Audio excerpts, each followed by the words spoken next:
İndi siz tarixdəki ən dəhşətli siyasi videolardan birini görəcəksiniz. Kontekstsiz baxanda baş verənləri anlamaq mümkün deyil. Amma əslində orada çox qorxunc bir hadisə yaşanırdı. Bağdad, İraq, 1979-cu ilin iyulu. Səddam Hüseyn yeni prezident seçilib.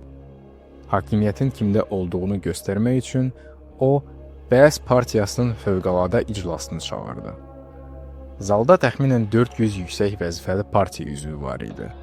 Nazirlər, generallar, qubernatorlar.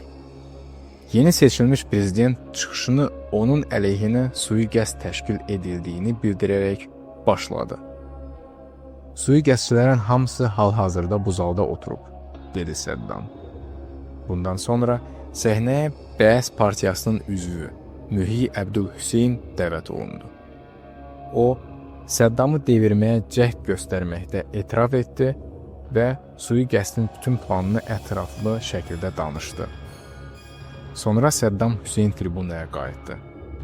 O, Kubalı lider Fidel Castro tərəfindən hədiyyə edilmiş siqarı sakitcə yandırdı və bir-bir adları oxumağa başladı. Adları çəkilən adamlar ayağa qalxıb zalı tərk edirdilər. Sui-qəsdçilərdən biri etiraz etməyə çalışdı, amma onu heç kim dinləmədi.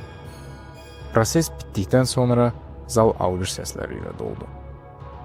Otaqdan çıxarılan 68 nəfərdən 22-si edama məhkum edildi və həmin gün güllələndi.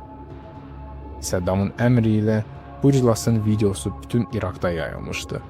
Prezidentin potensial rəqiblərinə xəbərdarlıq kimi.